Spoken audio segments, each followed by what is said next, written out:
Hello, ഇന്ന് കുമ്പളങ്ങ വെച്ചിട്ടൊരു നാടൻ പുളിശ്ശേരി ആക്കിയാലോ. അപ്പോൾ ഞാൻ കുമ്പളങ്ങ കഷ്ണങ്ങൾക്ക് ചെറുതായി മുറിച്ചിട്ട് അതിനകത്തേക്ക് മഞ്ഞളും കല്ലുപ്പും ഇട്ടിട്ട് ആവശ്യത്തിന് വെള്ളം ഒഴിച്ചിട്ട് കുക്കറിൽ ഒരു 2 to 3 വിസിൽ കുക്ക് ചെയ്തെടുക്കുന്നുണ്ട്. അതേസമയം അരപ്പിന് വേണ്ടി കുറച്ച് തേങ്ങ, അതുപോലെ ഒരു പച്ചമുളകും കുറച്ച് ജീരകവും ഇട്ടിട്ട് നന്നായിട്ട് അരച്ചെടുത്തിട്ടുണ്ട്.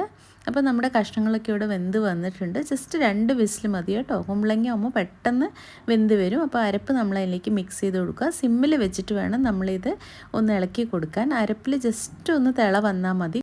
കൂടുതൽ സമയം കുക്ക് ചെയ്താൽ തുരുത്തു പോകാൻ സാധ്യതയുണ്ട്. ഇതിനകത്തേക്ക് 1 കപ്പ് കട്ട തൈര് ഒന്ന് വിപ്പ് ചെയ്തിട്ട് ആഡ് ചെയ്ത് കൊടുക്കുക. ഇതൊന്ന് ചെറുതായി ചൂടാക്കിയാൽ മതി, 1 മിനിറ്റോളം ചൂടാക്കിയാൽ മതി കേട്ടോ. അപ്പോഴേക്കും നമ്മുടെ നല്ല പുളിശ്ശേരി റെഡിയാണ്. നല്ല ടേസ്റ്റാണ് കേട്ടോ. അപ്പോൾ ഇതിനകത്തേക്ക് താളിപ്പ് ആക്കാം. അപ്പോൾ വെളിച്ചെണ്ണ, അതുപോലെ തന്നെ കുറച്ച് കടുക്, വറ്റൽമുളക്, കറിവേപ്പില, അതുപോലെ തന്നെ ഉലുവപ്പൊടി ഇട്ട് കൊടുക്കുക. ഇത് നന്നായിട്ടൊന്ന് പൊട്ടുമ്പോൾ നമുക്ക് ഈ കറിയിലേക്ക് ഒഴിച്ചു കൊടുക്കുക. അപ്പോൾ നമ്മുടെ പുളിശ്ശേരി റെഡിയാണ്. എന്തായാലും ട്രൈ ചെയ്ത് നോക്കണേ, വളരെ ടേസ്റ്റിയാണ്.